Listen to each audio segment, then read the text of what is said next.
So welcome to week 3 of our X-1 Approach FBO Summer Forum Series. Today in this webinar room, you'll notice that there is a chat mechanism and a questions feature on the left-hand side. Please take a moment to use the chat to introduce yourself, name, position, and FBO. For questions regarding the presentation, please use the questions button on the left-hand side so that way they don't get buried in the chat. And we'll be sure to answer all your questions by the end of the session. Today's topic is all about fuel management. So we've got our CEO Jim Wiley here. He's going to talk a little bit about our new fueler option, and then we got VP of Customer Success Caroline Corrales, and she's going to go through our other solutions to see if you guys can take your features and our fuel management features to the next level. Really rolled that R on Caroline. Gotta represent.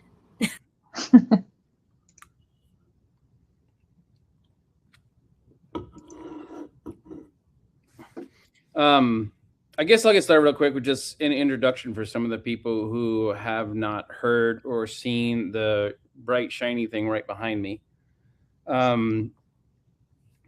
So almost since we started, we got a lot of questions about the self-serve side of the business and that data in X1. A lot of the stuff that's out there today is a little bit older, doesn't have some of the capabilities that we could use to really leverage to connect it to everything so that the fuel sales, the data, and everything that was part of that was just in your system the way you wanted it to be. We did some work as time went on and improved that, but it was still an import and wasn't ideal. A lot of those things still require a lack of visibility with some of the customers and who's buying fuel and stuff like that. So we went and figured, let's try something. Two of the things that we heard that were the biggest issues everybody brought to us about their existing systems were reliability, and it tied to two things. For the most part, it was customers didn't like either the card reader didn't work and they had difficulty reading the swipe, or the printer didn't work and they never got their receipt. So as we're apt to do, we took the approach of how can we do this differently? How can we solve those problems? If I could start this over today, how would I do it? Which is basically what you see behind me. The fueler does not have a card reader and it does not have a printer. It is a highly automated machine, has way fewer parts than some of the legacy equipment. And we try to make it really, really simple. So the whole idea behind this machine is it's an app. You walk up to it, it knows who you are, it knows what your airplane is, it can authorize the correct amount of fuel based on the capacity of your aircraft. So it's not a flat number. It knows how much your aircraft is. You can set that yourself in the app if you wish. It queues it up. You hit a button on your device or on the screen, tells it you're ready to fuel. It turns on the pump. You fuel your airplane. Once you're done, you tell it you're done, or it'll a certain amount of time, it'll ask you if you're done. You click it, and that's the end of their fueling. Now, one of the things it does is if I turn the app on here now, it'll identify me. It'll say, okay, welcome, Jim. It'll show me the fuel prices, and it'll get ready to start fueling. And then once I hit the start button on the app, it'll kick on the pump, do all that stuff.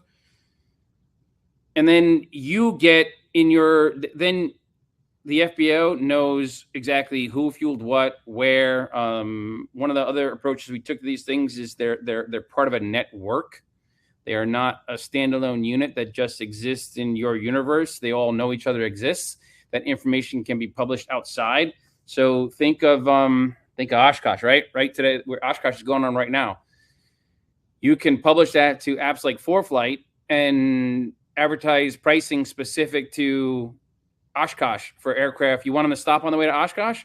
You can publish a price in ForeFlight to tell it that, an Oshkosh price, and drive traffic to your FBO. The unit behind me is our first prototype. We brought it to MBAA. We brought it to S&D this year. In the manufacturing process, we learned some things. We learned we don't like the door. The door in the back was a little over-engineered. So we went back to the drawing board of engineering and created a simpler door. That unit is hopefully going to get assembled here in another week or two. We're going to go through some certification processes on these things. And then we hope to have them. So we're actually going to start taking orders in August and have units out the door by the end of this year. Pre-certification units out the door by the end of this year. There's a certification process that goes on with these things tied to the FCC on the radios, UL, and a couple other things that are all, it was all built and designed for that. And we just have to go through those processes as they go on.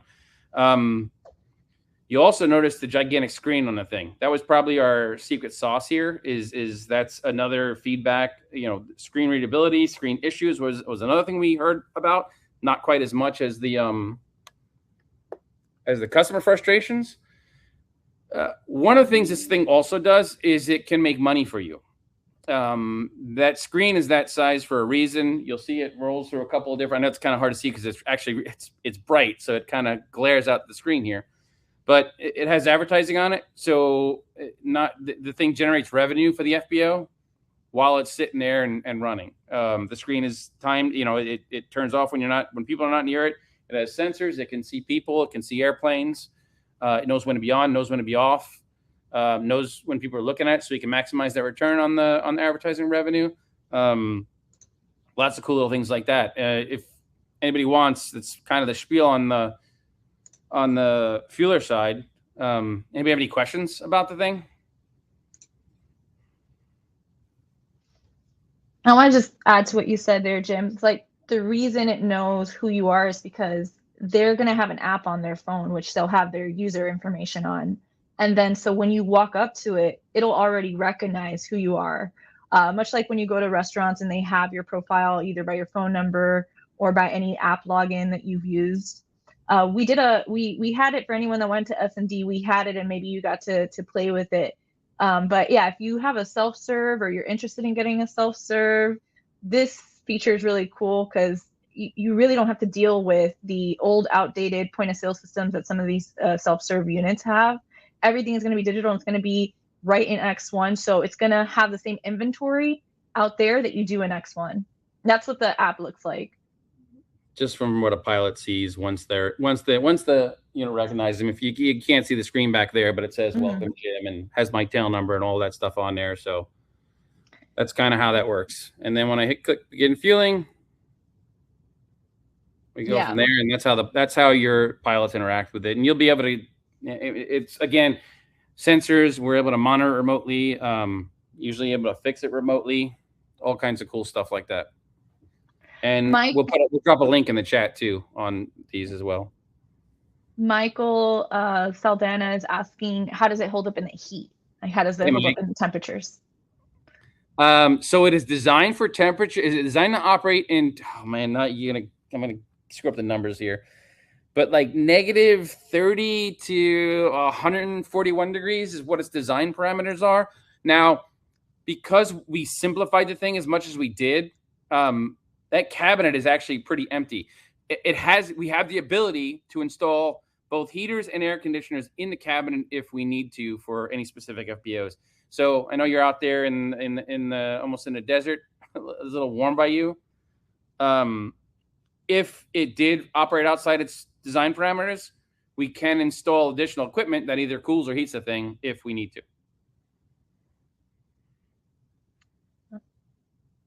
And I'll also drop in the chat, I'll also drop some specifications on it too that has that stuff in it. It has like the operating range, temperatures, screen brightness, all the fun numbers that are tied to the thing. And another thing is because we've simplified it a little, because we simplified the hardware, that case itself is stainless steel. That'll last until we're all gone.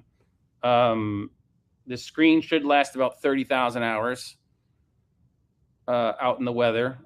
That was probably the part we spent the most work on. Was there was no screen that was ready to be Class 1 Division 2 compliant, that size and that bright in the world.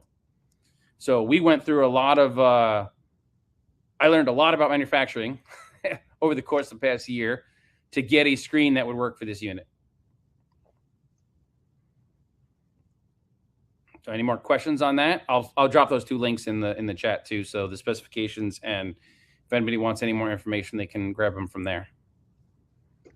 Doesn't look like we have any questions at the moment, although I'm sure some will start to roll in here.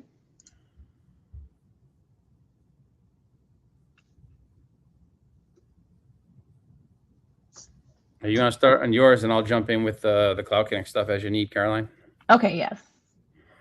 How would customers make payment at the self-serve terminal? So in that app, there's a settings page where you set up all of your payment methods. So inside the app, you have your cards that are saved in the app. And they have a default. So it automatically, like if you look at that screen, when I was logged in there, it said the card, my default was the Amex. It'll automatically put that card, but I can switch it before I start fueling. So all the cards are saved by the customer itself. So as soon as they walk up, and in their app is all their saved payment methods.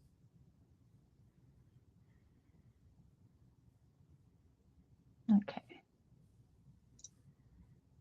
All right, let me go ahead and share. Hold on one moment. Well, just one other unique thing about the payment side of that is the app is universal. So it works everywhere across every FBO. So it's not a locally tokenized card the way, if somebody say has a card at an FBO, it just works in that one. These are tokenized at the app level. So they can be used at any FBO anywhere. So they don't have to like save a card for every FBO they go to. It's just saved once and it works everywhere they go.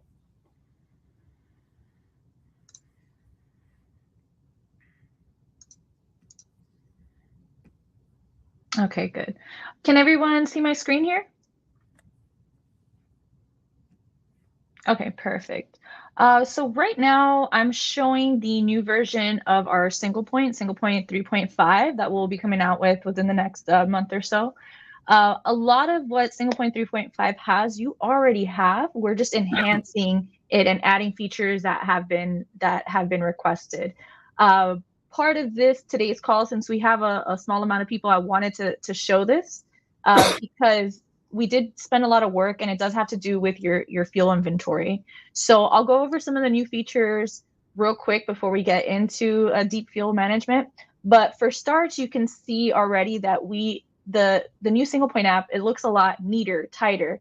We also have most requested the light mode. So you're going to have a new button down here where if you click on more and you click on settings, you can now change the app setting to be between light or dark, or you could do system, which changes the mode automatically depending on the time of day.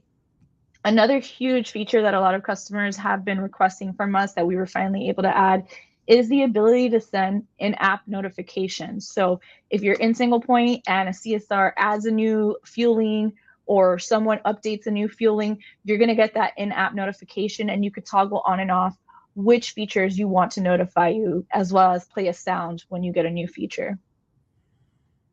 In addition to that, another cool thing about SinglePoint 3.5 is that you're going to see the pull online times here more prominent, as well as the parking locations are going to be more prominent, as well as the flight numbers. And right from this grid list, we can click right into the pull online times and update them. So we don't have to go inside of the request to update them. We can do it right from here. And then a timer will start as to when you need to, it'll start counting down as to when you need to pull this aircraft online. Another thing with inventory as we get into fuel management is that a lot of people don't realize or don't know, or maybe they're just comfortable keeping this inventory outside of X1, but we do have the ability to record inventory for all your GSC equipment. So, X1 has a full entire fuel management platform. You can create fuel tickets, track inventory. There's a lot of reports that we have for fueling. So why not use it for your ground service equipment? We added the ability to do a rapid refuel. So from any fuel truck that you're in, if you're... go Go to the diesel truck, Caroline, for that one. Yeah.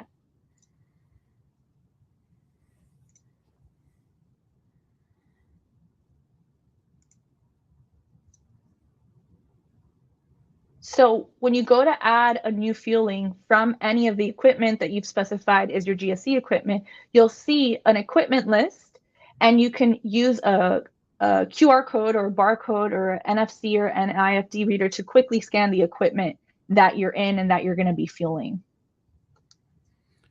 So I'll add some color to that. SinglePoint is probably, we get a lot of positive feedback on SinglePoint. It's rare we get a complaint about SinglePoint. And we had a new FBO we brought on in, it was New Zealand, right? Or Australia? Australia. So we had a new FBO we brought on Australia that fueled hundreds of pieces of GSE equipment every day. And we had one of our calls with the onboarding team, and they said that the FBO had a complaint about SinglePoint. And you're like, well, what? Who's complaining about that? And then they explained why and how much extra time it took, how the application did not understand what a piece of GSE equipment was versus what an airplane is, and how much extra effort that took. So this is our solution to that problem, where you can fuel dozens of pieces of equipment with little to no effort. It automatically, once you hit one of those buttons, the scan buttons, it'll identify that piece of equipment. It'll capture what it is, and then just get it ready for fueling. And if you have Cloud Connect, if you're automated on your fueling, that's all your fueler has to do is scan fuel, and he's done. So that was a pretty cool new fueling feature for the FBOs that are doing a lot of high frequency fueling. And technically, I mean, it's not set up that way now, but for some of you guys that are doing a lot of flight school fueling, we could make it work very similarly for anything that's high tempo. So if you come across needs like that, let us know. Yeah, absolutely. Go back here. Hold on one second.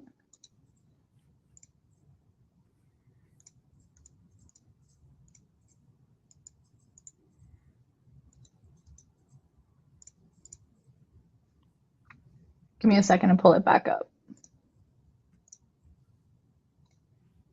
So while we're waiting for it to pull this back up, I have a question. Again, since we have a smaller group here, I'm curious to see of everyone that's on this call right now, which FBOs are currently using our Cloud Connect feature, and which ones are just manually typing in fuel operations into SinglePoint. If you could put that in the chat, I just want to get a quick temperature here of how many Cloud Connect users I'm talking to.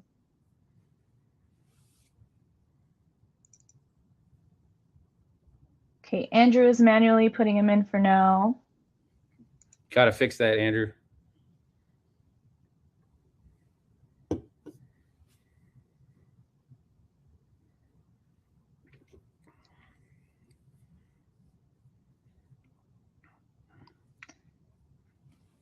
Caitlin, Cunningham, they do use Cloud Connect, yes. We use Cloud Connect, but often have to enter manually. Okay. Not using, new to X1. Hi, Tom, welcome. Nicholas, manually for now, ELP as well, Cloud Connect. We're using Cloud Connect on our trucks. Okay, perfect. Where are you, Ty?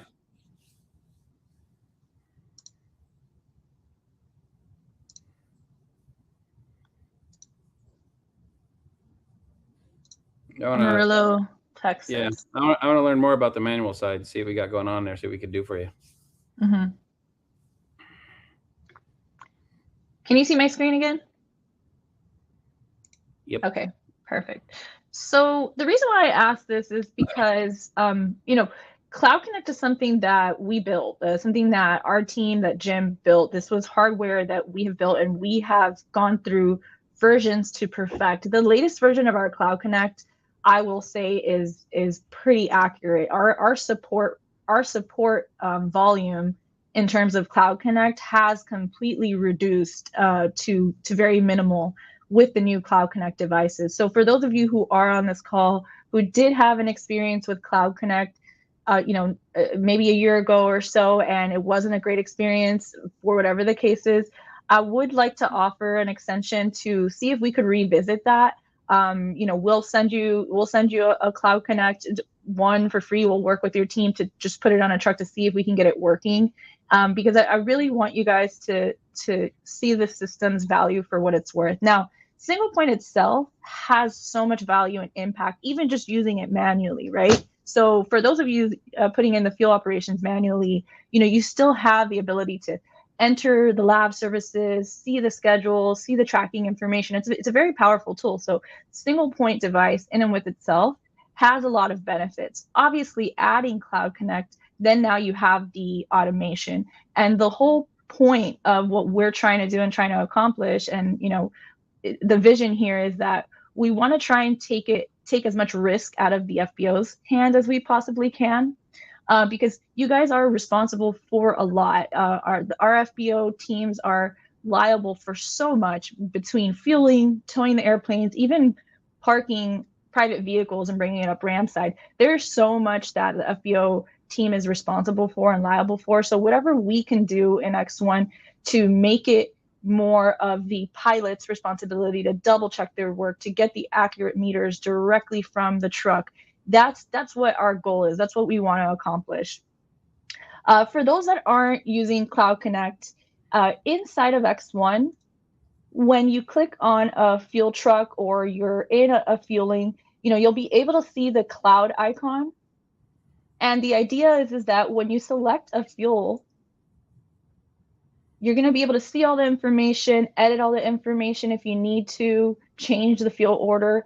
And when you start that fueling, now all that information from the tail number, the user who is the fueler, the time that this aircraft is coming, all of that information, the additive, all of that information is being sent to the physical register, to the preset. So that's less information that your fuelers have to manually punch into the register. You'll get this message that says meters are connecting. And once you get that meters ready message, now your fuelers, all they have to do is go over to the physical register, hit start and hit stop. Let me touch on some of the changes that Caroline talked about over the past year or so. We had previously allowed a lot of manual intervention in how the Cloud Connect worked. And we've really kind of taken it away. More and more of that flow is automated, and it depends more. And taking the person out of the loop has cleaned up that process a lot, because people would get impatient. People would click on things. People would go touch the register and do other things that interrupted the process. The register itself is the slowest link in the system. So the register has a speed limit. The cable that connects the register to each other and to the Cloud Connect only operates at 96 kilobytes per second. So we can only send information to the register and wait for it back from the register so fast. And that was a huge part of the problem. So what we did was we just made it look like to the line guys, everything's happening. You just keep going, do what you're doing. But before, where we waited for the register, that created the difficulty. So now all we need is the register to respond to us. And then we kind of ignore it from that point on and just let the users go with the flow, so that when the fueling's done, it's fine. The register may not be done finishing it, sending the ticket and collecting the data and sending it back up to the cloud, but it doesn't matter at that point, because by the time anybody notices it, will have done that. But we're not making anybody wait in those processes anymore. Yeah. Can you see my screen here for the X1 fuel management dashboard? Okay, perfect. So X1 has everything that you need to track your fuel inventory. We're recording anytime that your operational team makes a fuel movement outside. They move fuel from one truck to another. They move it from a tank to another. Any fuel operation that's done, if you have Cloud Connect, anything that's metered on your trucks, we're going to capture automatically. But in addition to that, any type of fuel operation that's happening, your team should be entering into SinglePoint or into X1 at some point. I think what happens is that some FBOs, some FBOs are still used to keeping paper truck logs, and they're used to keeping just general fuel reconciliation in outside spreadsheets and not referring to X1. We have a lot of FBOs that have stopped using truck sheets altogether just by moving to X1 FBO because we have all the information that you need. So one of the things I wanted to talk about today in terms of fuel management and your fuel inventory is the features in which X1 has to capture your daily and your monthly inventory. So I'm just curious to know, for the folks that are on this call here, which one of you are doing a daily close or a close period, either at the end of the month or during a certain time frame. And if you don't know what that is, that's okay too. I'm going to cover it. I'll give some time for you to answer.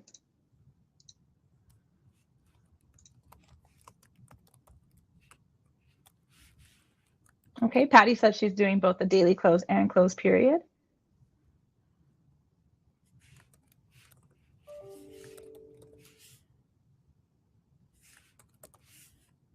Okay.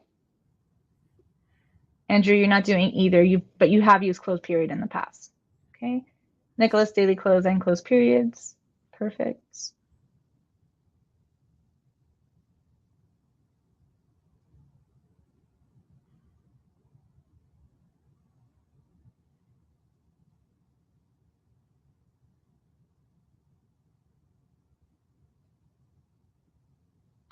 Okay, so something that, sorry, we do close period monthly. Okay, perfect.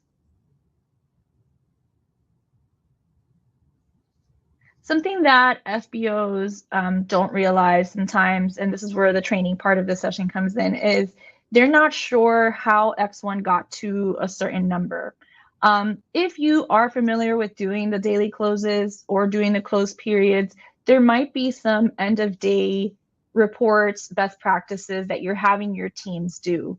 So two of the reports that I highly recommend to incorporate into your end of shift, end of day processes, if you're not already, is going to be the breaks and overlaps report, which is going to show you any breaks in between the meters so that you can identify if any fuelings have been missed, any fuel operations, maybe someone forgot to put a top off or a transfer.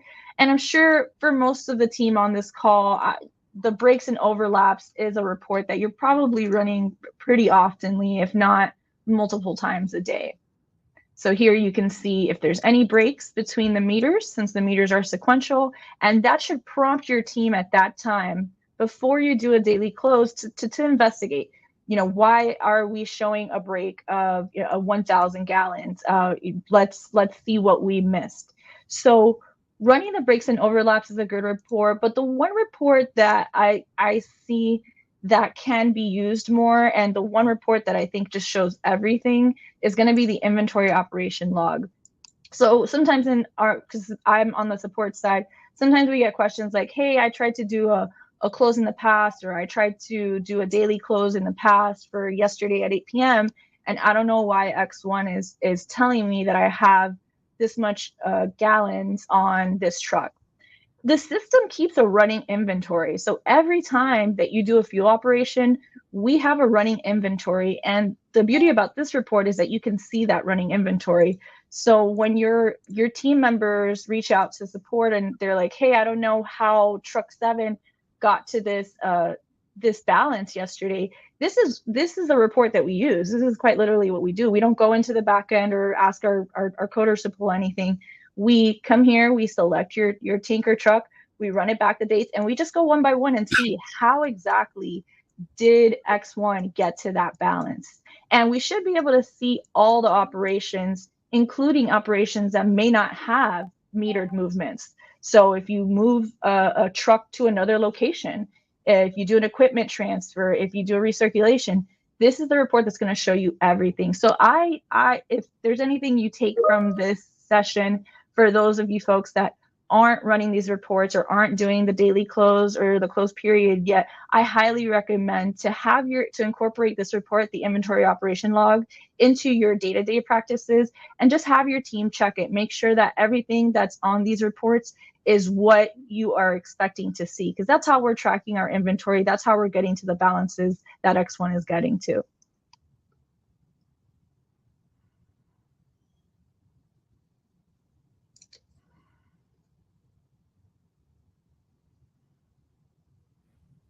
Another part of X1 FBO fuel inventory that you might not realize is that we are tracking every load of fuel that you're putting in. So when you create a fuel load, we have a list here that shows all the fuel loads inside of X1.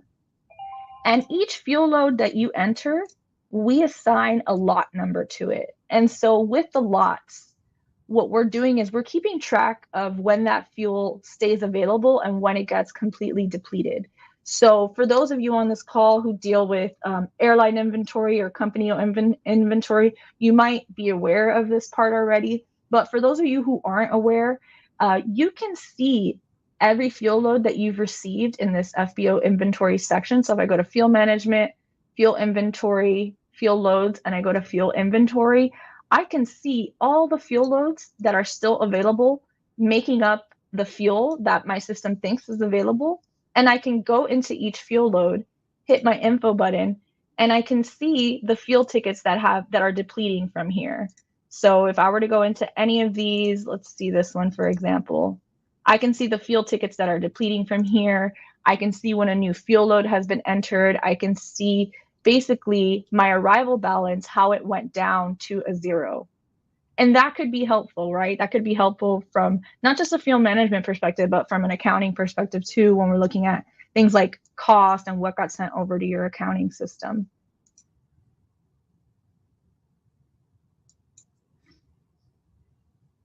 Now, as far as the reports that I showed, the inventory operation log and the breaks and overlaps and this page, the FBO inventory, if that is something that you're currently doing, that's great. Is there anyone here in the session that was not aware of these reports or was not aware of the screen and how it worked? I'll give you guys a moment to answer.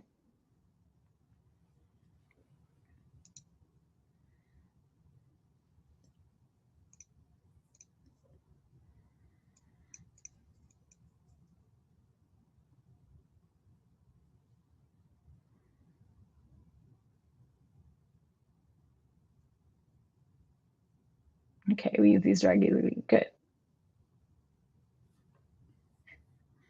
Now, another question I have for the folks on this session is, as far as like a QC and inspection and compliance. Now, when you do a fuel ticket in X1, we have, and a fuel load, we do have those fields that are optional, where you can put in the API gravity, the filter, differential pressure, the measurement of the fuel. This is something that you can be using X1 for. And I'm curious to see if anyone on here are using those fields.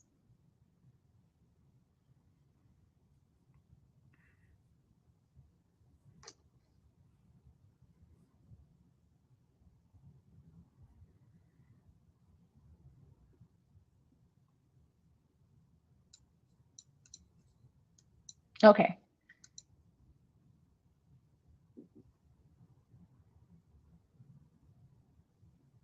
If that's not something that you're currently using, that's fine too. They're optional. But we are curious to see, if you're not using it, maybe what would stop you from, or stop your team from using it, or if that's just general information that you typically don't care to keep and you're okay with not recording.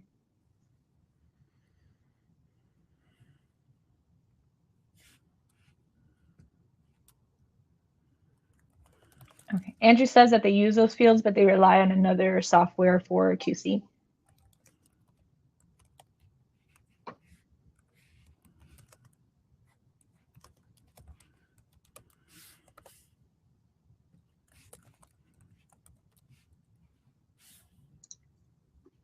So that actually brings up a question. I just put another poll in there about something that we'd like your guys' opinions on. We kind of have an answer from the broader industry in general, but I'd love to get folks here your thoughts on it, and I'll talk about it for a minute once everybody pops something to the poll question that you just got.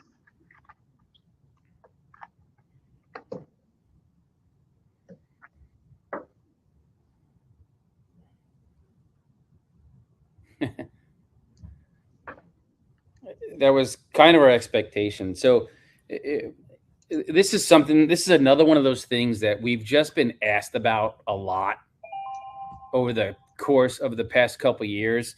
And I'll add a little bit of color to it, right? So over just the past year alone, everybody's seen the impact AI has had on just about everything. One of the places that has the biggest impact is in the technology side. Our ability to develop things has, especially new things, it's harder taking old things and rebuilding them or changing old things. But when you build something new from scratch, it is just much, much faster these days. And what we got a lot of on certain tools and things the FBOs use, talk about Fueler, is the connectivity, right? People don't want to have to enter things in twice. People don't have to do the double entry. Don't want their fuel truck to exist in two different places, that type of stuff. So from the fuel management side, we are developing a quality control app now called X-1 Inspect that will send out, we'll start collecting towards the end of this year. We'll probably start collecting a couple of early adopters, beta users, start putting it in their FBOs. That could be as early as September or October. So anybody that's interested in that, please drop me a message. You can drop it in the chat here, and I'll follow up with it, or just send me an email later, and I will get you guys involved in that beta. We're looking for somebody with a strong QC team. Like, we want somebody at the starting FBOs that really understands the QC processes, understands the ATA 103, and how it's supposed to work, so they can help guide that software where it needs to be. So I'll just throw it out there.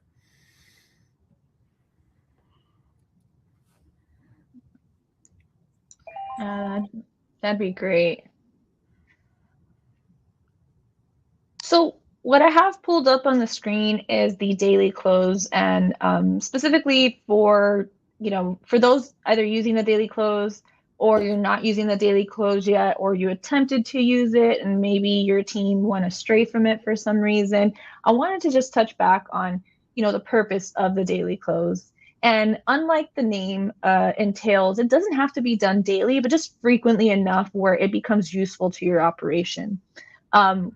With the daily close, we want to give the teams a place where they can, once a day, ideally, right? Either nighttime, morning, you determine, what's best for your operation, who would be doing this, if it's a team effort, if it's one person, a supervisor, you make it part of your checklist. And once a day, we should be taking a look at what our fuel trucks say they have outside, either using, totalizer sensors, or if you are keeping that physical truck log, and we should be comparing it against what X1 has.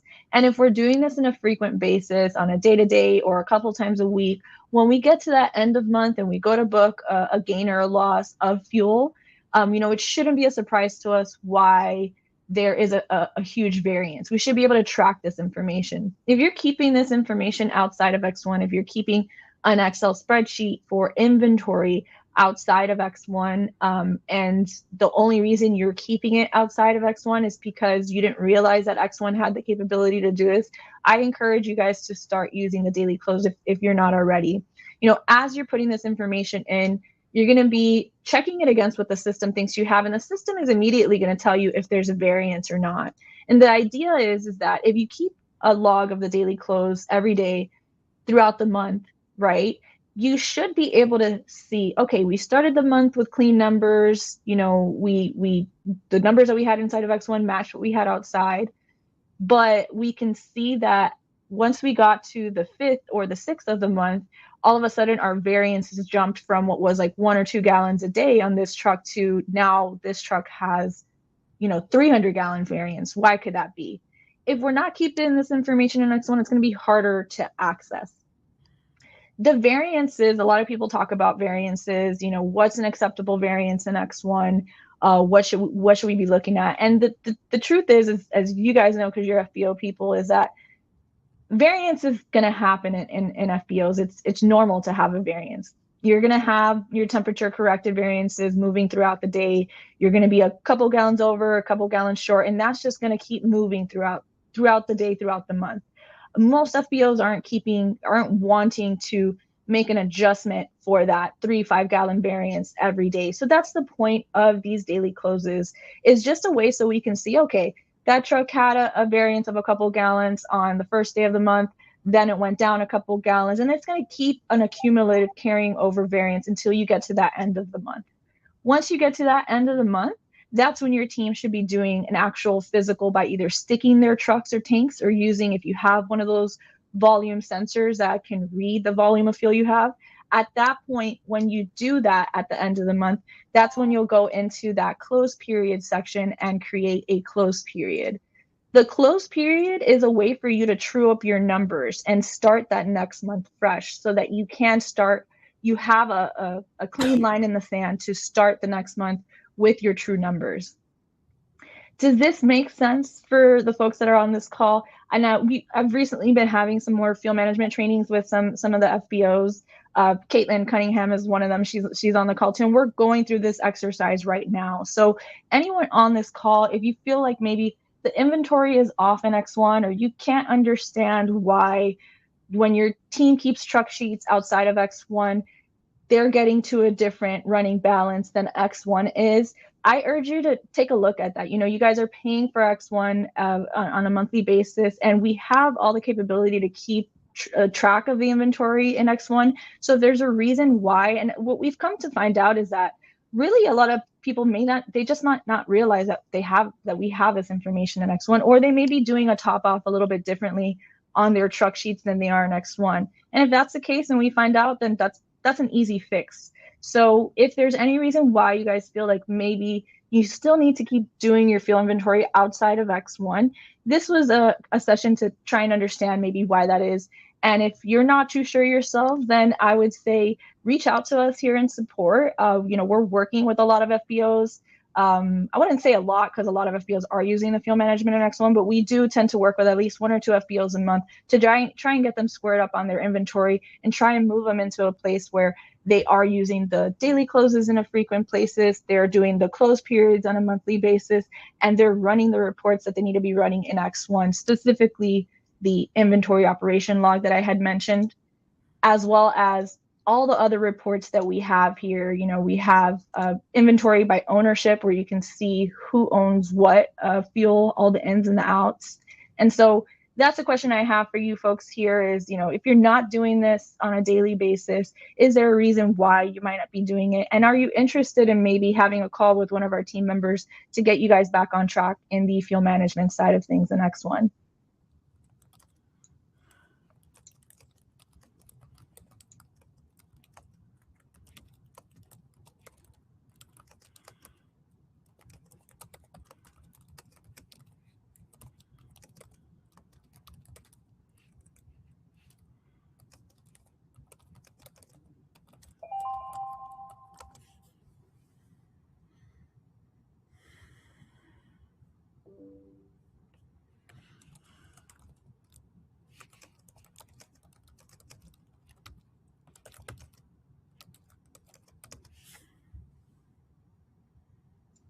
Going to pull up another page here in a moment. Hold on one moment.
Pulling up, Caroline.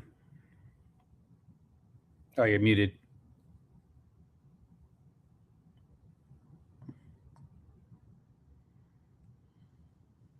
Okay, let me know if you can see my screen.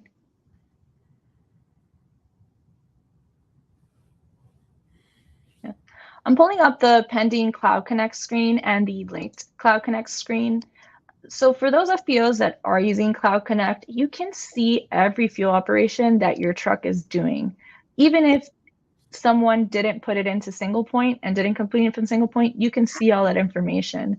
One of the cool things that we have here is the ability to show which fuel tickets are verified, meaning that it actually came from your fuel truck because we're reading it from the TCS hub, versus the fuel movements and fuel operations that didn't. So for example, this fueling, I can confidently say, because we have that green check mark, I can confidently say this was validated. It came directly from the truck register itself. This is not something that your fuelers typed in, versus another fuel operation where maybe it did not use the meter because maybe it's not a meter movement. So I just wanted to show this for those folks that don't use Cloud Connect and are not aware that we have ways to make sure that all the fuel operations that are happening on the register are still showing in X1. And it's just an additional coverage for anything that might happen. And, God forbid anything happens, where you can say, this is exactly what the truck pumped, versus I have to go ask my team members if they punched in the wrong number.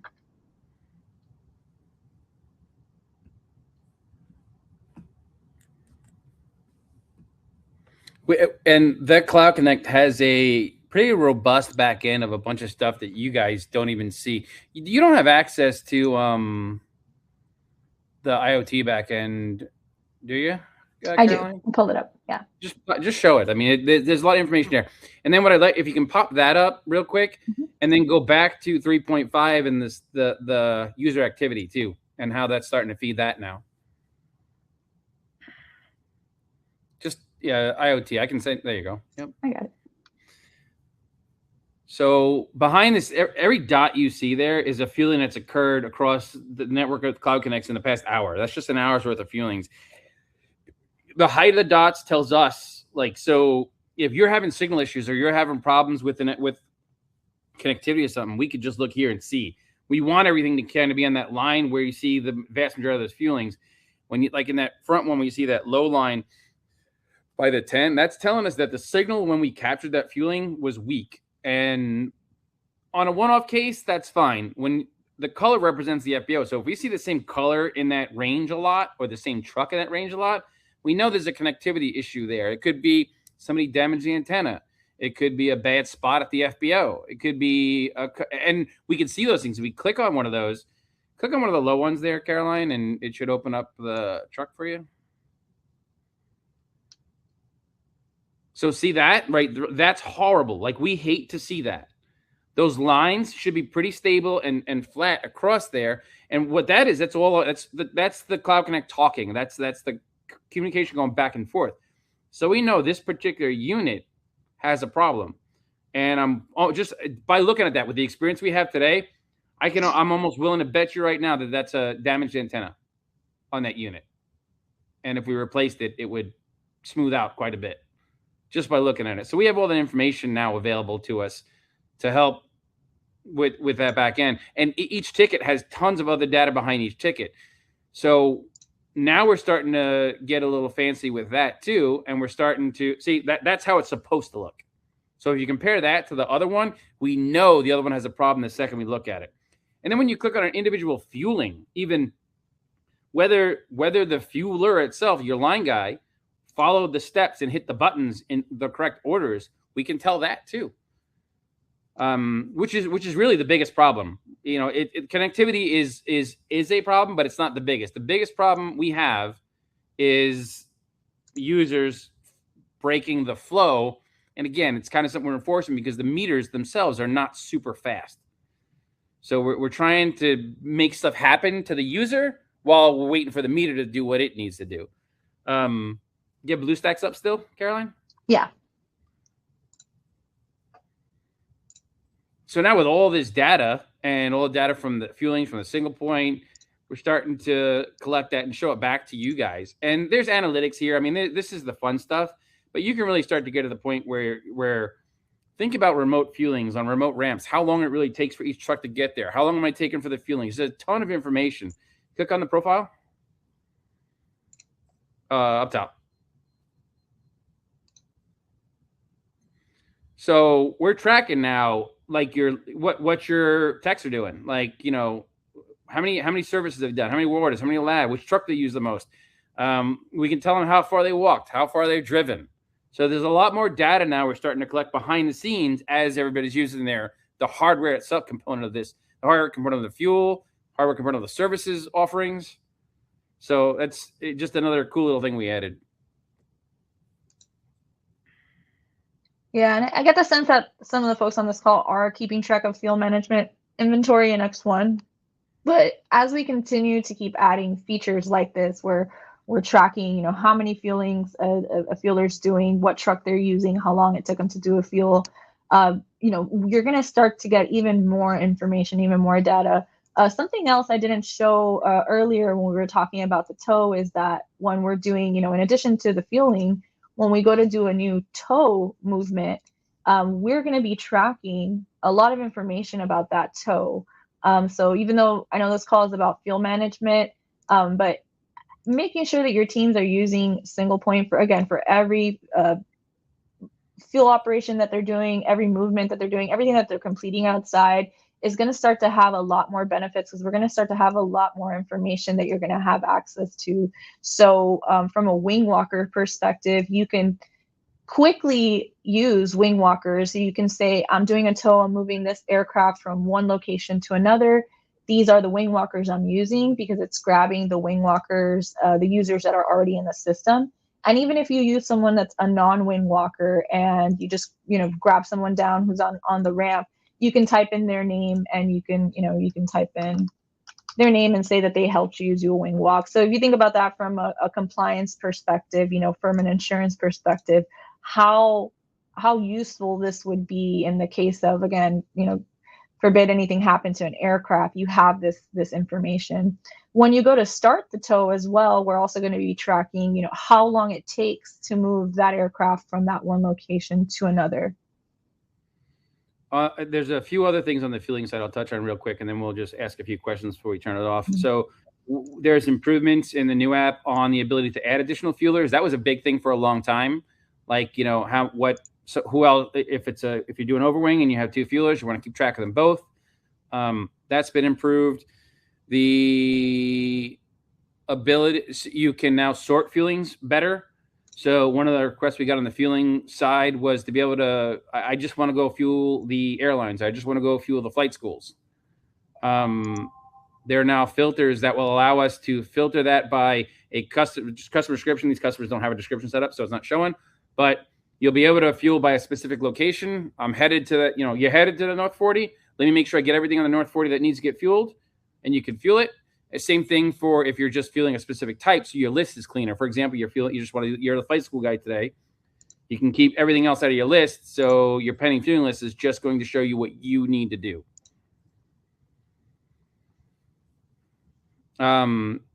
With our minute or so left, please, if anybody has any questions or requests, anything we could do for you guys. I mean, I know everybody uses the chat bubble and loves it to ask us for stuff, but you got the head honcho here.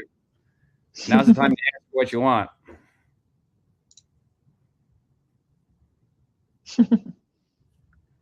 Listen, if you guys don't want nothing, I'm good. Of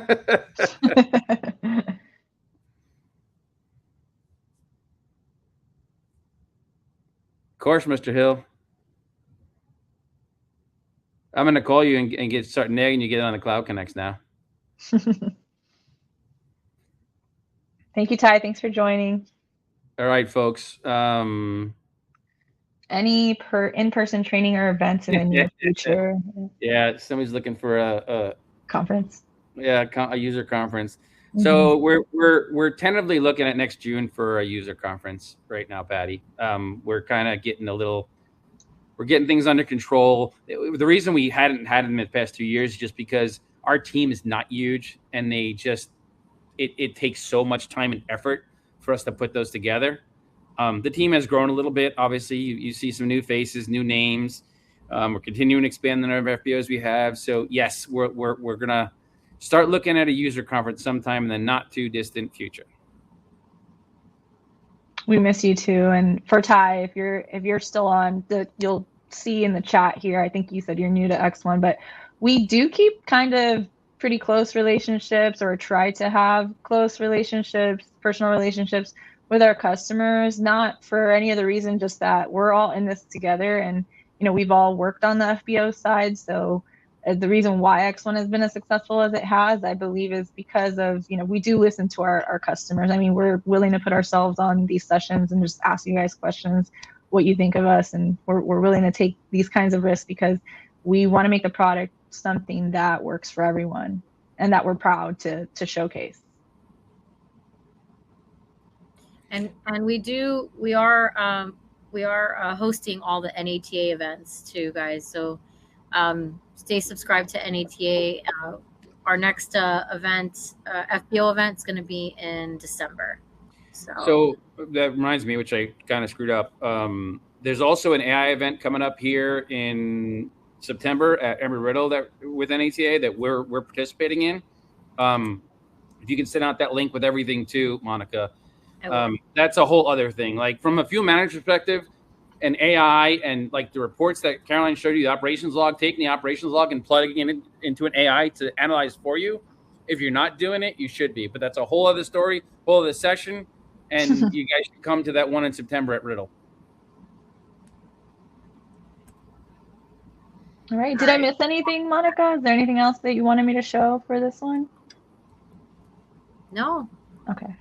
I think that covered a lot. Well, that's it, folks. Greatly appreciate your time. And again, you need anything, you know where we are in the little bubble. Yeah. I just hyperlinked the NATA events, guys, so you can see the AI one that's coming up and the one in December.